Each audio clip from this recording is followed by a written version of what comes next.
Semangat anak muda adalah selalu berani melakukan sesuatu. Himmatur rijal, tahdimul jibal. Semangat anak muda itu, kata Sayyidina Ali, meruntuhkan gunung yang berdiri kokoh. Karena itu saya yang baru saja mendapat kehormatan dari 4 partai politik, yaitu PDI Perjuangan, Partai Persatuan Pembangunan, Partai Hanora, dan Perindo, untuk menjadi pendamping Mas Ganjar Pranowo pada kali ini, mengajak Anda semua para anak muda, beranilah membenahi dan membangun Indonesia ini dengan kekuatan dan keunggulan masing-masing yang Anda miliki. Di era digital ini, anak muda punya ruang yang sangat besar untuk bersuara dan berkiprah untuk membangun negeri ini menuju Indonesia Emas tahun 2045.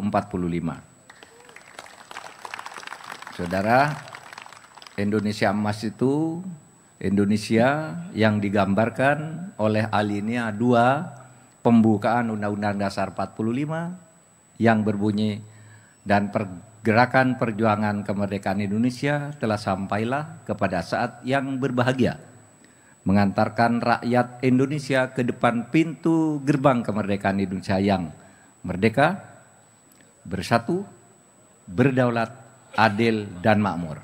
Itulah Indonesia Emas yang akan kita bangun. Adik sekalian, persoalan utama kita saat ini adalah lemahnya penegakan hukum. Lemahnya penegakan hukum. Kalau di Indonesia ini penegakan hukum bisa dilakukan dengan baik dan benar, maka menurut saya, meskipun angka 50% ini adalah dugaan yang sifatnya kuantitatif, taruhlah separuh gitu. Menurut saya separuh dari seluruh persoalan bangsa ini bisa selesai. Kalau hukumnya bagus, maka ekonomi akan bagus, infrastruktur akan bagus, kehidupan-kehidupan lain pun akan bagus, perdagangan dan lain-lain. Saudara, penegakan hukum dengan demikian harus memberikan kepastian hukum ke atas. Tadi saya bercerita kalau ke atas itu kepastian hukum itu antar pengusaha-penguasa elit, penguasa-penguasa elit itu terkadang tidak memberi kepastian hukum, ada tumpang tindih, ada korupsi, kolusi dan sebagainya. Di bawah itu tidak dapat perlindungan hukum. Sehingga bagi saya penegakan hukum ke depan ke atas harus ada kepastian dan ketegasan, ke bawah harus ada perlindungan hukum. Dan itu bisa dilakukan oleh anak-anak muda sekarang yang mau berjuang bersama Mas Ganjar dan saya ke depan. Mari kita lakukan ini. Kalau saudara punya tekad untuk ini, maka bisa kita lakukan bersama-sama. Saudara, semangat untuk membersihkan Indonesia dari korupsi, untuk menuju peta jalan Indonesia Emas tahun 2025 dengan bonus demografi dan kondisi geografis Indonesia yang kaya akan sumber daya alam. Saudara, Indonesia ini mempunyai 17.508 pulau. 17.508 pulau. Penduduknya 276 juta. Sangat luas dan sangat besar jumlahnya. Ini kalau kita kelola dengan baik, apalagi dengan sumber daya alam yang luar biasa. Kekayaan alam, laut, hutan, tambang, emas, nikel dan sebagainya. Itu kita miliki semua. Konon kalau ini dikelola dengan baik, seluruh rakyat Indonesia itu sudah makmur, sudah sejak beberapa waktu yang lalu. Oleh sebab itu ke depan mari kelola ini dengan baik agar kita betul-betul bisa mengantarkan ke Indonesia Emas tahun 2045. Saya sama sekali tidak percaya kalau ada yang mengatakan bahwa anak-anak muda sekarang ini apatis, cuek, dan tidak peduli. Saya ingin memberikan beberapa contoh kasus yang saya hadapi dan harus turun tangan yang direspon di media dan media sosial justru oleh anak-anak muda. Ketika saya mencoba menyelamatkan seorang yang tidak bersalah, namanya Saiful Mahdi, seorang dosen di Aceh, dijatuhi hukuman masuk penjara karena mengeritik institusinya.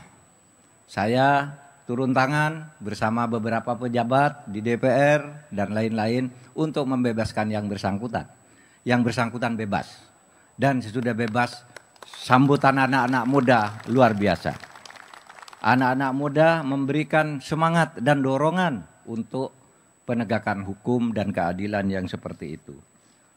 Saudara sekalian, pernah juga saya membesahkan seseorang yang dikeroyok oleh begal di Bekasi. Dikeroyok oleh begal di Bekasi, dia kemudian melawan dan membunuh salah satu begal. Tiba-tiba saat itu juga yang bersangkutan ditangkap oleh polisi dan dijadikan tersangka. Saya sampaikan ke Presiden bahwa ini tidak benar menurut hukum. Karena orang membela diri dan membunuh si begal kemudian dihukum. Besoknya anak ini dibebaskan oleh polisi dan justru diberi penghargaan. Dan anak-anak muda memberikan dukungan terhadap sikap dan ketegasan pemerintah yang seperti ini. Saudara, mari akhirnya kita jadikan pemilu kali ini untuk menghasilkan perubahan. Memilih pemimpin yang dianggap bisa melakukan perubahan, apalagi perubahan besar dalam penegakan hukum. Perubahan itu bukan berarti menutup buku. Perubahan itu adalah melanjutkan tahapan-tahapan yang sudah kita capai. Satu, yang bagus kita lanjutkan, yang sudah selesai kita pelihara, yang tidak cocok kita buang lalu kita kembangkan ke arah-arah baru. Karena sebenarnya perubahan itu bisa saja hanya diartikan sebagai pengembangan. Tidak harus dipertentangkan antara perubahan dan kelanjutan. Sama saja sebenarnya, semuanya berarti pengembangan. Demikian, selamat, mari berjuang bersama Ganjar dan Mahfud MD untuk menuju tahun 2045 yang sempurna. Assalamualaikum warahmatullahi wabarakatuh. Waalaikumsalam warahmatullahi wabarakatuh. Luar biasa pidato yang sangat menenangkan bagi anak muda. Karena tidak hanya sekedar narasi tapi sudah memberikan bukti. Berikan tepuk tangan sekali lagi untuk Bapak Mahfud MD, calon wakil presiden 2024. Dan selanjutnya hadirin, kita akan segera mendengarkan pidato atau sambutan dari calon presiden 2024 Bapak Ganjar Pranowo.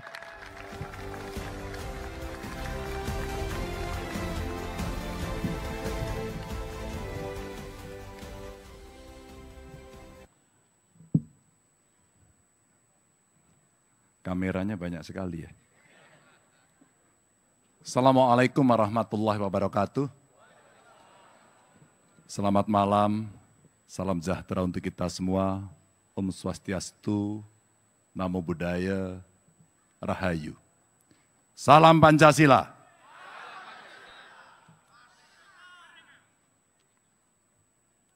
Sudah latihan itu. Yang saya hormati Pak Mahfud, beliau sudah sampaikan ceritanya, saya kira dengan mendengarkan kawan-kawan sudah paham. Tidak perlu diulang, beliau orang yang cocok bersama saya.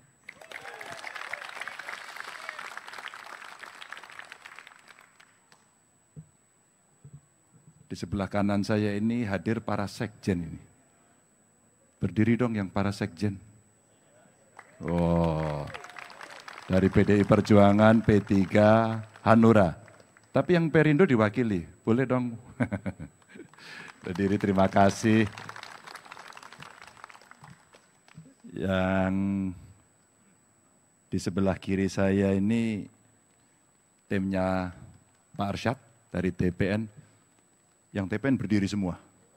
Oh, tuh komplit ini. Tadi sudah dikenalkan satu-satu. Ada yang tidak kenal? Kenal semuanya. Terima kasih. Terima kasih. Tentu ada juga perwakilan relawan yang hari ini hadir. Yang relawan boleh berdiri enggak? Oke. Ini para relawan di ujung-ujung, terima kasih. Saya tidak tahu pekerjaannya mulai kapan, tapi hari ini setia. Terima kasih semuanya.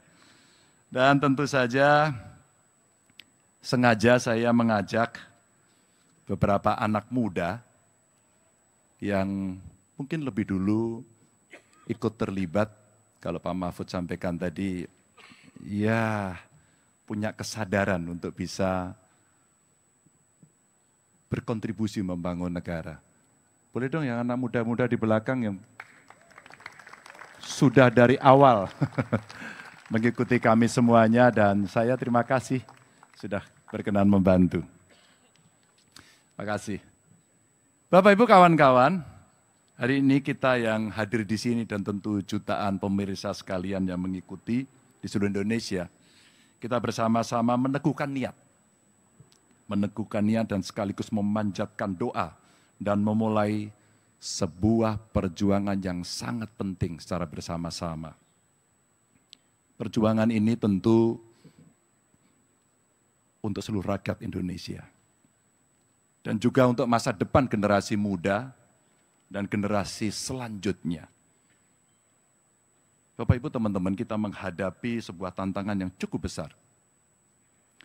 Dunia bergerak dengan sangat cepat, turbulence, dan terjadi disrupsi di mana-mana.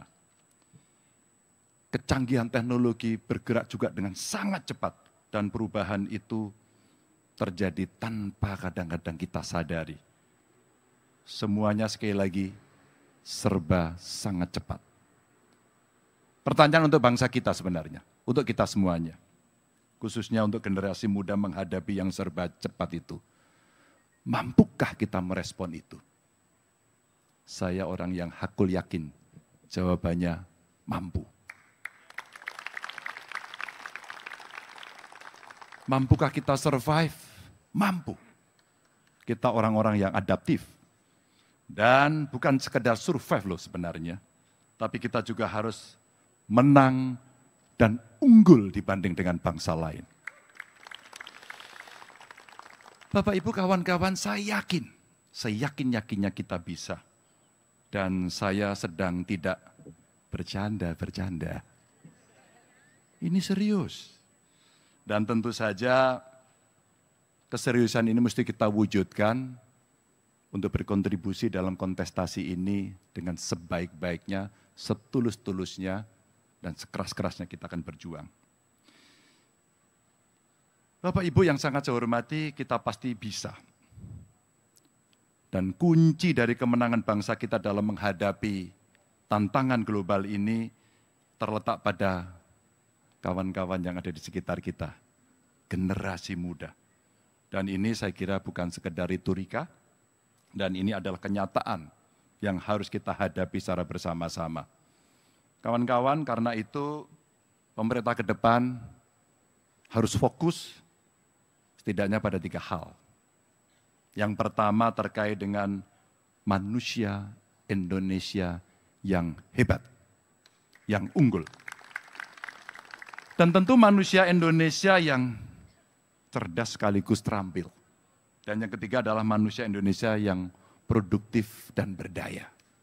3 inilah yang kemudian kita akan terjemahkan dengan tim yang sekarang sudah mulai bekerja untuk merumuskan cara mencapai dan secara teknokratis mesti kita lakukan. Mengapa ini penting? Karena seperti Mas Arsyad bilang, kita mesti sat-set mengejar ketertinggalan agar kita bisa mencapai tujuan, bahkan bisa mendahului dari beberapa negara yang lain. Ini kesempatan. Dengan 3 basis itulah rakyat Indonesia akan bisa bekerja, bisa berusaha, kompetitif, sehingga masa depan mereka akan jauh lebih baik.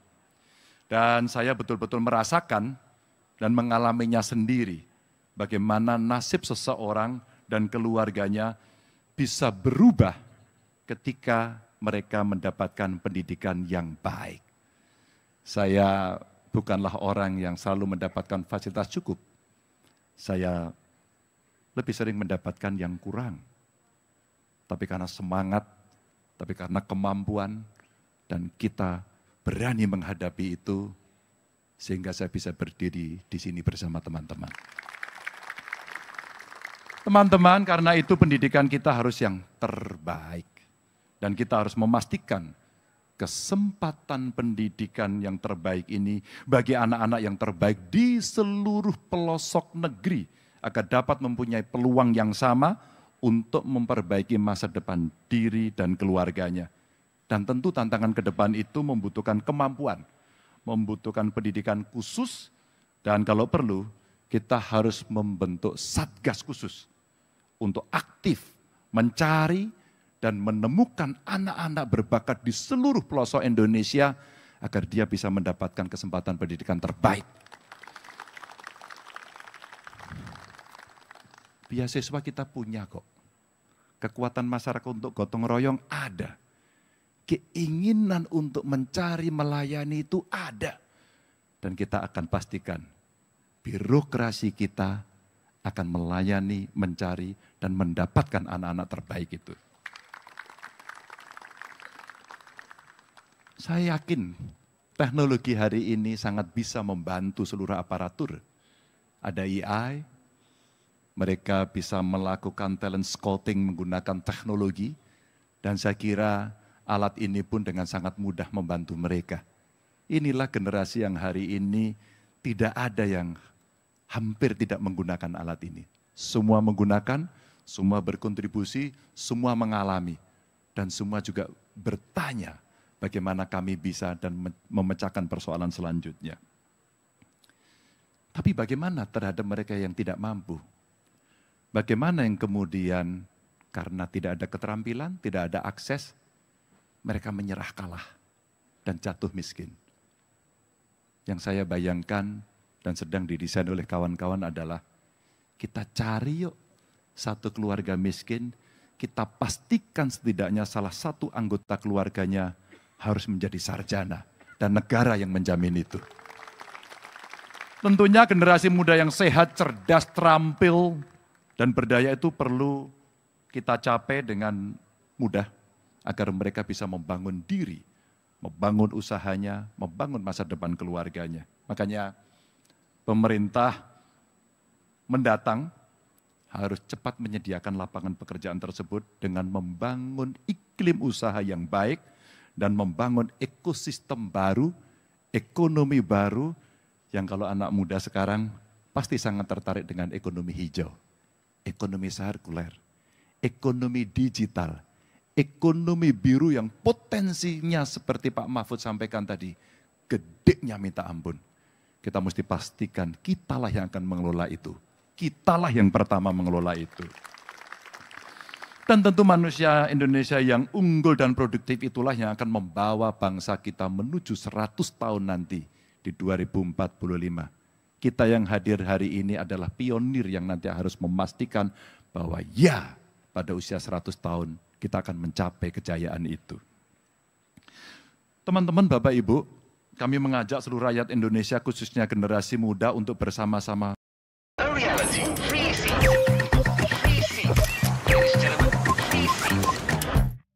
dan kami berkomitmen penuh bahwa negara akan hadir membantu untuk seluruh rakyat Indonesia dalam meningkatkan taraf hidupnya, dalam mencapai kemajuan guna mewujudkan Indonesia yang jaya, yang unggul, yang targetnya kita siapkan dengan baik. Maka jika Bung Karno dulu pernah mengatakan, beri saya 1000 orang tua, akan kucabut gunung Semeru dari akarnya. Tapi Bung Karno pada saat itu sudah perhatian penuh sama anak muda. Beri 10 pemuda yang semangatnya menyala-nyala, akan kugoncang dunia. Dan hari itu, beri Ganjar dan Mahfud, seluruh pemuda ini, kita akan capai tujuan bersama itu. Bapak Ibu yang sangat saya hormati, terakhir, saya bersama Pak Mahfud bukan sekarang. Saya ingat betul 2 kali kami pernah berdiskusi dengan sangat tajam. Bagaimana Indonesia menjaga integritas, transparan, akuntabel, dan anti korupsi. Kami pernah berdiskusi di DPR, kami pernah diskusi di meja makan beliau, yang makanannya sangat enak disajikan oleh Bu Mahfud. Terima kasih Bu. Dan kami pernah undang Pak Mahfud, persis kira-kira 5 tahun yang lalu ya Pak ya, di rumah dinas saya. Insya Allah, kalau Pak Mahfud dulu tidak jadi wapres, hari inilah saatnya.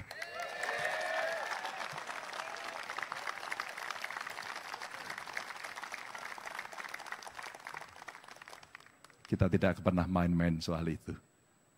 Dan kedua, kemarin saya datang ke beberapa titik di Indonesia dan saya mencoba menjumpai anak-anak muda. Pada kesempatan hari ini kembali saya akan menggunakan kalimat optimis. Saya dan Pak Mahfud melamar anak-anak muda untuk terlibat dalam pemenangan ini karena itulah masa depan Anda.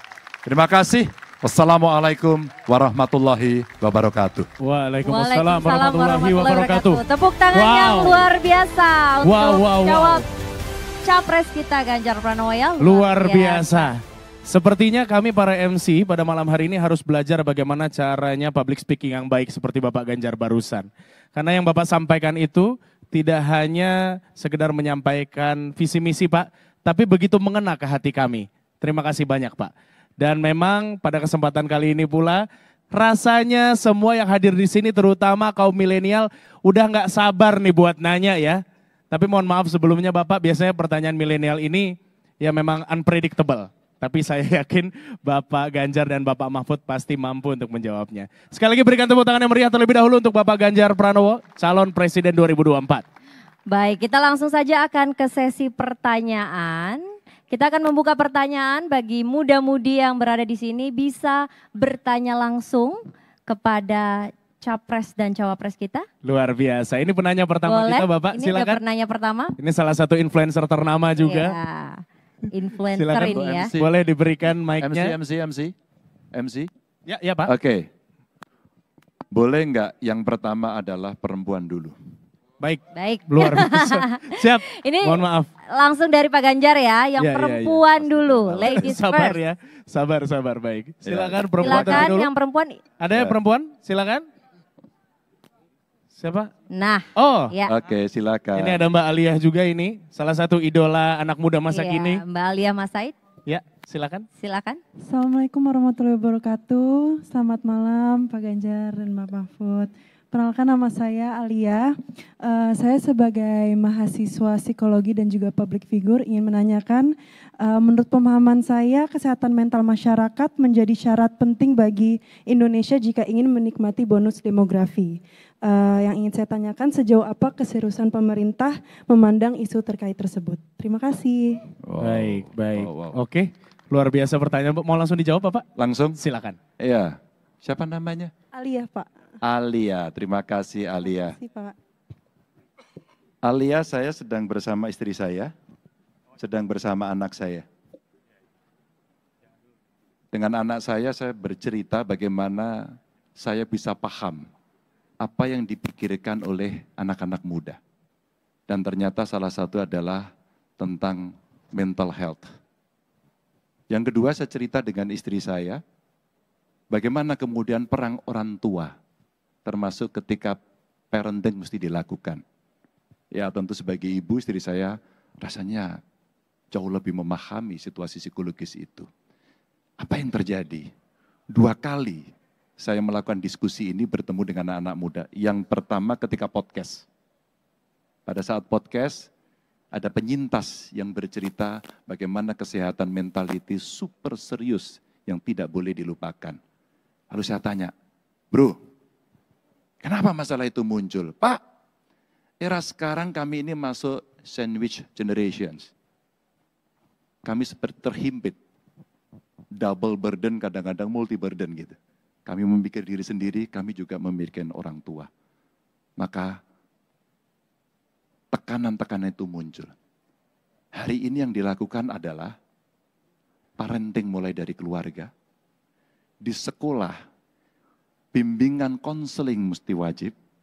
Yang ketiga, pemerintah harus memberikan fasilitas agar anak-anak kita yang punya persoalan itu bisa mengadu, bisa konsultasi, dan nyaman untuk menyelesaikan itu. Dan ini butuh keterlibatan semuanya. Begitu. Luar biasa. Sudah terjawab Sudah. Mbak Lia? Terima kasih banyak Pak Ganjar. Pasti Mbak Lia ini kalau lagi stres suka healing ya. Healing kemana-mana seperti itu kira-kira Pak Ganjar ya. Oke? Terima kasih. Siap. Tapi ada tambahan tuh yang terakhir. Iya Pak. Healing itu memang penting. Baik Pak, oke. Oke, baik. Kalau sudah terjawab boleh kita lanjutkan Pak Ganjar, Pak Mahfud, izin? Iya, baik. Silakan. Baik. Sudah boleh berarti Pak? Sudah boleh, silakan. Izin. Assalamualaikum warahmatullahi wabarakatuh. Pak Ganjar, Pak Mahfud, akhirnya kita bisa berbicara walaupun ini cukup dekat sekali Pak. Ini salah satu mimpi saya juga. Perkenalkan, nama saya Ibnu Wardani, saya salah satu content creator yang baru saja memulai mungkin 2 tahun terakhir ini. Yang ingin saya tanyakan kepada Pak Ganjar dan Pak Mahfud adalah bagaimana tanggapan Bapak terkait dengan tutupnya TikTok Shop? Kebetulan kita sebagai anak muda, seperti yang tadi disampaikan juga bahwa bonus demografi kita juga cukup tinggi gitu. Dan kebetulan anak muda itu bergerak dalam industri digital dan ekonomi digital.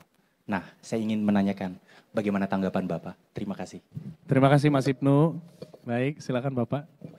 Mas Ibnu, terima kasih. Siapa? Saya mendapatkan 2 masukan.